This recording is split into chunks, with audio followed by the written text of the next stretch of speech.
નમસ્કાર દોસ્તો, આજે ચૂંટણી પ્રચારે હું રામપુરા તરફ જતો હતો અને આપણું કોકતા ફાટક જે છે વિરમગામનું, ત્યાં હું નીકળ્યો એટલે મને એવું થયું કે લાવો બધાના ધ્યાનમાં રહે. આમ તો બધાના ધ્યાનમાં હોય જ, આટલું મોટું કામ ચાલતું હોય, પણ મેં કીધું એકવાર વિડીયોના માધ્યમથી બધાને બતાવીએ. કોકતા ફાટક ઉપર 105 કરોડ રૂપિયાના ખર્ચે ઓવરબ્રિજ બની રહ્યો છે. આ ઓવરબ્રિજ બનવાના કારણે ખાખરિયા ટપ્પાના જે ગામડાઓ છે, ખાસ કરીને ચંદ્રનગર, વલાણા, મોટી કુમાર, નાની કુમાર, નગાસર, જાદવપુરા, વલાણા, કોકતા, દેવપુરા, મણિપુરા, ખોળદ અને આમ છેક રામપુરા સુધીના લોકોને આ બ્રિજ બનવાથી મોટો ફાયદો થવાનો છે. અત્યારે આપણે જોઈ શકીએ છીએ કે લગભગ બ્રિજનું 50% કામ પિલ્લરો બહાર કાઢવાનું પતી ગયું છે ને હવે જે કામ શરૂ થશે એ તેના ગડર મૂકવા માટેનું કામ થશે.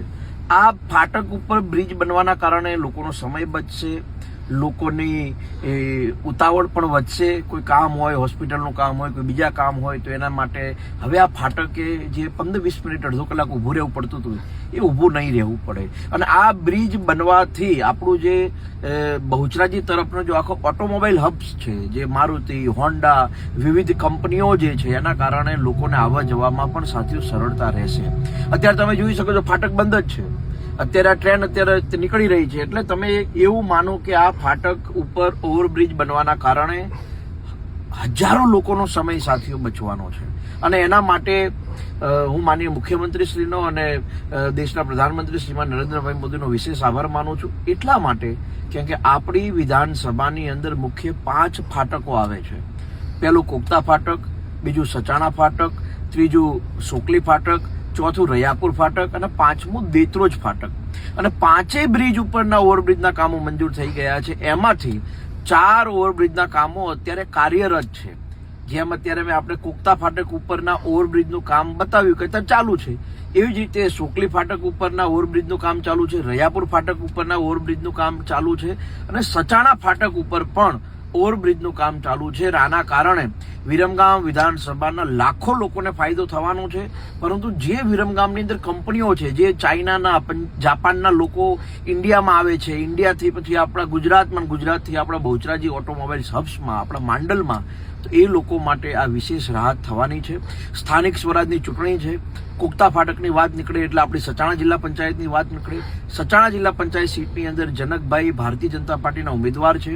મારી તમામ સચાણા જિલ્લા પંચાયત સીટની અંદર આવતા ગામડાઓ, ચાહે સચાણા હોય, જખવાડા હોય, અભેસંગપુરા હોય, નરસિંહપુરા હોય, નાના હરિપુરા હોય, નાની કુમાદ, મોટી કુમાદ, રંગપુરા, હીરાપુરા, મેમદપુરા, મેલજ, સાકરિયા, ચંદ્રનગર, વલાણા, કોકતા, જાદવપુરા, નદિયાણા, કરિયાલા, જોશીપુરા, સરસાવડી, ખોળદ, કાદીપુરા, મણિપુરા, પછી દેવપુરા, શિવપુરા, ખોળદ, પછી આ બાદ તમે આવો એટલે આપણા બીજા ગામડાઓ ભાઈ ચુનીનાપુરા, હમણાં જે પંચાયત જુદી પડી, ચુનીનાપુરા પણ આપણામાં આવે. પછી તમે આગળ આવો એટલે દસલાણા, ઉખલોડ, ભડાણા, ચણોઠિયા, જક્ષી, જૂના પાદર, નીલકી, દેસાઈપુરા, કાનપુરા, ડેડિયાસણ અને ઝાકડી, આટલા ગામડા આપણી સચાણા જિલ્લા પંચાયત સીટની અંદર આવે છે. જનકભાઈ એક સારા ઉમેદવાર ભારતીય જનતા પાર્ટી આપણને આપ્યા છે. એ 10 વર્ષ તાલુકા સદસ્ય રહ્યા છે. મારી તાલુકા પંચાયત સીટના એ સદસ્ય હતા, એટલે એમના કાર્ય પ્રણાલી આપણે બધા જોઈ છે. એકદમ ખુશમિજાજ માણસ છે, એકદમ નિખાલસ માણસ છે, એકદમ સરળ માણસ છે. કોઈને તું કહીને ન બોલાવી શકે એટલો નિખાલસ માણસ છે. અને ભારતીય જનતા પાર્ટીએ આપણી આ જિલ્લા પંચાયત બેઠક ઉપર એમને ઉમેદવાર બનાવ્યા છે. એટલે આજે આ ફાટક ઉપર બનતા ઓવરબ્રિજના કામની તમને માહિતી આપવા ઊભો રહ્યો હતો. એટલે મેં કીધું આપના ધ્યાને આ બધી વાત મૂકું.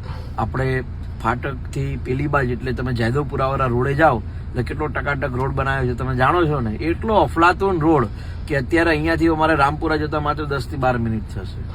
એટલે વિકાસના કામોમાં કોઈ કચાશ રાખી નથી. તો મારી આપ સૌને વિનંતી છે કે આવા વિકાસના કામોમાં તમે બધાએ જે ટેકો આપ્યો છે, તમે બધાએ જે રીતે અમને સહયોગ આપ્યો છે, અને આવા જ વિકાસના કામો સતત થતા રહે.